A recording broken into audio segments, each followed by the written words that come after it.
মকর সংক্রান্তি বিকালবেলা রাহুল কাজে লেগে পড়েছে, কারণ মা বাবা তো বাড়িতে একাই থাকে। ও তো সেরকমভাবে বাড়ি যেতে পারে না। ও যতটা পারে কাজ করে দিয়ে আসার চেষ্টা করে। আমরা তো আর দুদিন পরে বাড়ি চলে যাব, ওই বলতে কলকাতা, কাজের সূত্রে তো বাইরেই থাকে, তাই আর কি। আর যাই হোক, বাবু তো এদিকে খেলছে ওর দাদাদের সাথে বল, আর ওইদিকে ওর বাবা মাটিগুলো কাটছে, কারণ ওখানে গাছ লাগাবে। শাশুড়ি মা ধানি লঙ্কা গাছের চারা বানিয়ে রেখেছে, ওগুলোই বসাবে।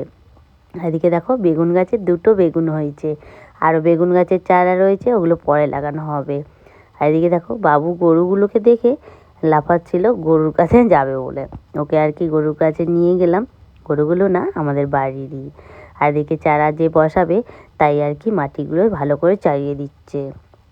তারপরে যে চারা যে বসিয়ে রেখেছিল ওইগুলো নয়, বাচ্চাগুলো নিয়ে গেল ওখানে লাগাবে বলে আর কি। ওগুলো হচ্ছে আমার ভাসুরেরই সব ছেলে, ওর কাকার সাথে হাতে হাত দিয়ে চারাগুলো সব লাগিয়ে নিচ্ছে।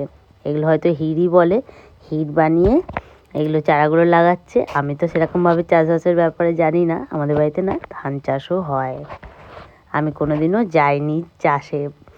মানে শাশুড়ি মা শ্বশুর সবাই যায়, কিন্তু আমি কোনোদিনও যাইনি।